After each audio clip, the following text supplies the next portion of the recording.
তো এটা এক ধরনের হিরোইক অ্যাটিটিউড, ভালো, কিন্তু জিনিসটা কতটুকু শোভনীয় সেটা তাকে চিন্তা করতে হবে। 3 আগস্টের পর আমাদের আরেকজন ক্রিকেটার, সেও বাংলাদেশে অবস্থান করছে। অন্য একটা দেশের এজেন্ডা বাস্তবায়নের মতো কথাটা হয়েছে, যেটা অত্যন্ত নতজানক। কেউ বলে সাহসী, কেউ বলে আপোষহীন, কেউ বলে স্পষ্টভাষী। আসিফ আকবর বাংলাদেশ ক্রিকেট বোর্ডের পরিচালক। তার বেশি সাহসিকতা মাঝে মাঝে হয়ে যায় বোর্ডের অস্বস্তির কারণ। নিজে ক্রিকেট খেলতেন, খেলাটাকে লালন করেন, সেই খেলা নিয়ে তাই মাতামাতিটাও একটু বেশি। সবশেষে একটি বেসরকারি টিভি চ্যানেলে ক্রীড়া প্রতিমন্ত্রীকে ফাটাকেষ্ট বলে সমালোচনার জন্ম দিয়েছেন। আমার মনে হয় ওনার ফোন রেডি ছিল, নাম্বারও রেডি ছিল, যেহেতু সুজন ভাইয়ের সাথে আগেই যোগাযোগ, যে কারণে এক কলে ফোনটা হয়ে গেছে একদম মানে স্পিড ডায়ালিংয়ে। তো এটা খুব দ্রুততম সময় প্রেসের সামনে তিনি তাকে পেয়েছেন, সুজন ভাইকে পেয়েছেন এবং বলেছেন তার ওনার কথা বলেছেন তুলে নিতে। তো এটা এক ধরনের হিরোইক অ্যাটিটিউড, ভালো, কিন্তু জিনিসটা কতটুকু শোভনীয় সেটা তাকে চিন্তা করতে হবে। কারণ আপনি মন্ত্রণালয়ে যাননি, আপনি একটা সিওকে বললেন, হয়তো সে মেনে নিয়েছে চাকরির ক্ষেত্রে, আমরা কিন্তু চাকরি করি না। তো সিও জব করেন, হয়তো ওনাকে বলতে পারেন মন্ত্রণালয়ের অ্যাঙ্গেল থেকে। তো আমার কাছে ব্যাপারটা শোভনীয় মনে হয়নি।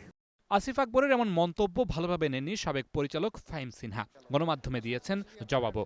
আমাদের ক্রীড়া প্রতিমন্ত্রীকে নিয়ে এই ধরনের মন্তব্য অবশ্যই অপ্রত্যাশিত।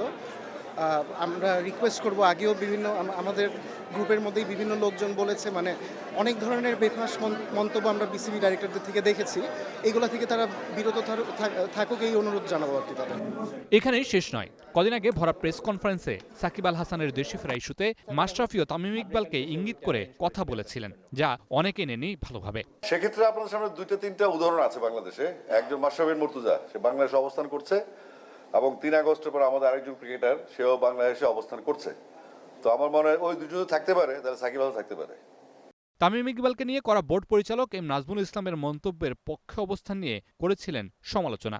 ওনার বক্তব্যের পরে আমরা ক্লিয়ার হয়ে গেছি যে, এবং তার পরবর্তী রিয়াকশনগুলি আমরা ক্লিয়ার হয়ে গেছি যে আসলে এটা বাংলাদেশ স্বার্থের ভাবে কথা হয় নাই, বাংলাদেশ স্বার্থের জন্য বাংলাদেশ সম্মানের দিকে বিবেচনা করে কথাটা বলা হয় নাই, অন্য একটা দেশের এজেন্ডা বাস্তবায়নের মতো কথাটা হয়েছে।